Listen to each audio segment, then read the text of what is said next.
අයිබෝන් අපේ YouTube යාළුවෝ ඔයාලා හැමෝටම සිතුම් ටෙක් YouTube channel එකක තමයි ඔයාලා අදත් එකතු වෙලා ඉන්නේ. අද මේ වීඩියෝ එකේදී අපි කතා කරන්න යන්නේ රුපියල් 40000ට වඩා අඩු price range එකේ තියෙන හොඳම mobile phones 5ක් පිළිබඳව.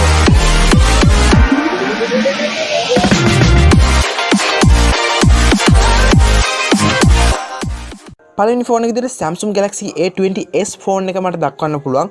මේකේ price range එක ගත්තාම 25300 to 28800.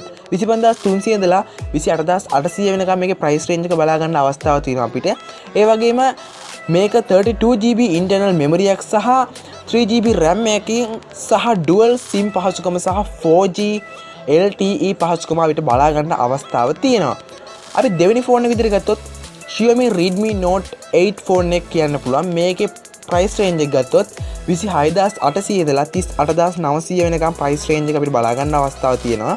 මේකෙත් 4G dual sim සහ 128GB internal memory එකක් තියෙනවා. ඉතින් මේකේ 4GB RAM එකකුත් තියෙනවා. ගොඩක් හොඳ ෆෝන් එකක් විදිහට දක්වන්න පුළුවන්. 26800 කියන price range එකේ තියෙන ෆෝන් එකක් විදිහට Xiaomi Redmi Note 8 ෆෝන් එක. ඊළඟ ෆෝන් එක විදිහට ගත්තොත් Samsung Galaxy A30s කියන ෆෝන් එක.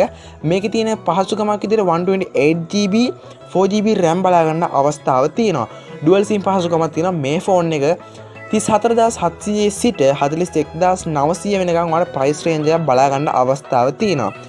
ඊළඟ ෆෝන් එක විදිහට Xiaomi Redmi Note 8 Pro phone එක ගත්තොත් මේකේ hybrid dual sim පහසුකම තියෙනවා. ඒ වගේම 64GB internal memory එකක් 6GB RAM එකක් සහ 4G පහසුකම් මේ ෆෝන් එකේ බලා ගන්න අවස්ථාවක් තියෙනවා. මේකේ price range එක ගත්තාම 35300 35300 කියන price range එකේ අපිට මේ ෆෝන් එක බලා ගන්න අවස්ථාවක් තියෙනවා. අවසාන ෆෝන් එක විදිහට ගත්තොත් Samsung Galaxy A50 ෆෝන් එක. මේක 35400 ඉඳලා 49300 වෙනකම් price range එකක් අපිට බලා ගන්න අවස්ථාවක් තියෙනවා. 64GB internal memory එකක් 4GB RAM එකක් සහ dual sim සහ 4G පහසුකම මේකෙදිත් අපිට බලා ගන්න අවස්ථාවක් තියෙනවා. ඉතින් මේකේ විශේෂයෙන්ම තවත් දෙයක් කියනෝනේ අපි සාමාන්‍යයෙන් මම රෙකමන්ඩ් කරනවා ඔයාලා Xiaomi ෆෝන් එකකට ස්විච් වෙනවා නම් ගොඩක් හොඳයි කියලා. ඒකට හේතුව Xiaomi brand එකම එයාලගේ mobile phones නිෂ්පාදනය කරන්නේ එයාලා Xiaomi mobile phones හදන්නේ mid rate value එකේ. එහෙම නැත්නම් අඩු මිලකට සාමාන්‍ය මැදාගයක් ගන්න price range එකේ mobile phones නිර්මාණය කරන කම්පැනි එකක් විදිහට. ඉතින් ඒක නිසා මම හිතනවා ගොඩක් කරගන්න පුළුවන් ෆෝන් එකක් විදිහට Xiaomi brand එක මට මෙන්ෂන් කරන්න පුළුවන්. ඉතින් අද වීඩියෝ එක පිළිබඳව මොකද හිතන්නේ ඔයාලා පල්ලෙන් කමෙන්ට් කරන්න. යාළුවෙක්ට වටීවි කියලා හිතනවා අනිවාර්යයෙන් වීඩියෝ එක ෂෙයා කරන්න. වීඩියෝ එක කැමති නම් ලයික් කරලා අපිත් එක්ක තවත් ඉස්සරහට ඉන්නේ තවත් මේ වගේ ෆෝන්ස් පිළිබඳව තාක්ෂණ පිළිබඳව අලුත් වීඩියෝස් අලුත් තොරතුරු ළඟටම ගෙන්න ගන්න.